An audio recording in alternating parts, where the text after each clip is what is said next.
Pada 4 Mei, Taiwan bertambah 6 kasus impor baru dari Indonesia, India, Thailand, dan Filipina.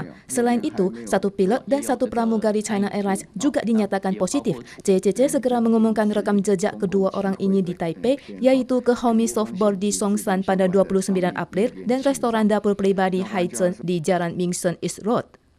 Hingga saat ini, akumulasi kluster COVID-19 China Airlines Novotel berjumlah 26 kasus. CCC berspekulasi bahwa sumber penyebaran kali ini disebabkan pilot asing yang tertular di luar negeri dan virus tersebar saat isolasi di hotel karantina. Untuk itu telah melakukan penyelidikan secara detail di hotel dan hasil tes semuanya negatif. Selain itu, karena pandemi corona di India terus memanas, CCC juga telah memperluas pembatasan masuk menjadi semua WNA yang memiliki sejarah perjalanan ke India dalam 14 hari dilarang masuk ke Taiwan per 4 Mei. Selain itu, dari rekam jejak salah satu kasus yang dikonfirmasi di Hotel Novotel, pasien ini pernah ke Carrefour Chonghe sehingga toserba ini segera melakukan disinfeksi. Dia juga pernah ke MRT Stasiun Tingxi dan restoran di seberang Pasar Malam Lehua. Oleh karena itu, Pasar Malam Lehua segera menerapkan kontrol kerumunan dan mengontrol jumlah pengunjung di bawah 1.000 orang.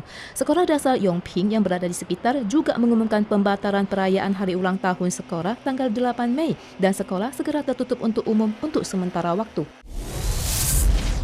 Sebanyak 2 perselisihan terjadi di rumah penampungan imigrasi Ilan pada bulan April. Seorang tahanan Muslim yang sedang salat dipukuli teman sekamar karena terlalu berisik. Di sisi lain, terdapat lebih 20 tahanan Vietnam melakukan aksi protes atas kebijakan pembebasan bersyarat. 旧的已经40-50天他都还没出去，所以他们可能就这样。 Pandemi yang menyebabkan berkurangnya penerbangan ke Vietnam juga berimbas pada para tahanan sehingga mereka tidak bisa pulang. Akibatnya keonaran terjadi pada pukul 11 pagi tanggal 26 April. Pihak penampungan segera ke lokasi dan menghentikan bentrokan yang disebabkan sekitar 30 tahanan. 5 orang yang memulai aksi segera dipindahkan. 2 hari sebelum keonaran terjadi, seorang pria Muslim Gambia dipukul oleh teman sekamar asal Vietnam karena alasan suara salat yang dianggap berisik. 针对特定的宗教，我们有单独的一间戒寝，就是可以把特别宗教人，如果愿意的话，住宿在里面。 2 kasus perselisihan besar terjadi dalam 2 hari. Pihak imigrasi menjelaskan bahwa pandemi telah menyebabkan emosi para tahanan menjadi tidak stabil dan mereka akan terus memberikan lebih banyak perhatian.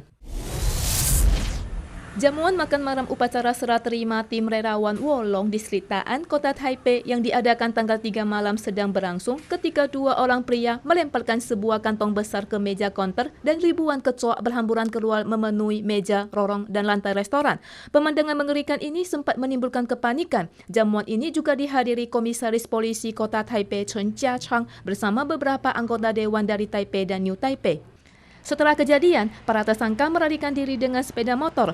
Pihak kepolisian telah mengunci 5 tersangka dan menyatakan kemungkinan sebagai tindakan terencana. Kembali ke tempat kejadian, staf kebersihan dari Biro Perlindungan Lingkungan Kota Taipei sedang melakukan disinfeksi skala besar. Kecoak yang mati masih terlihat di lorong restoran. Komisaris Polisi Kota Taipei Chen Jiachang menegaskan tidak akan menoleransi perilaku melempar kecoak ke restoran atau polisi. Pihak kepolisian juga telah membentuk satuan tugas untuk menyelidiki apakah latar belakang kejadian ini melibatkan dalang mafia. Keseluruhan kasus akan diselidiki untuk tindak pidana intimidasi. Cuaca di belahan utara Taiwan cerah, tetapi mendekatnya 2 gelombang front ke Taiwan diperkirakan akan menurunkan hujan di seluruh Taiwan. Gelombang hujan pertama tahun ini dilaporkan akan tiba pada Rabu 5 Mei, tetapi CWB menunjukkan bahwa hujan lebat mungkin hanya terjadi di Machu dan belahan timur Taiwan. Curah hujan di tempat lain tidak terlalu tinggi sehingga tidak banyak membantu kondisi air di Taiwan. Gelombang front pertama akan melewati Taiwan dengan cepat dan cuaca di seluruh Taiwan akan kembali cerah. Gelombang front kedua akan tiba pada akhir pekan dengan struktur front yang sama dengan sebelumnya. Curah hujan skala besar yang diharapkan dapat mengatasi kekeringan masih perlu ditunggu setidaknya setelah 20 Mei.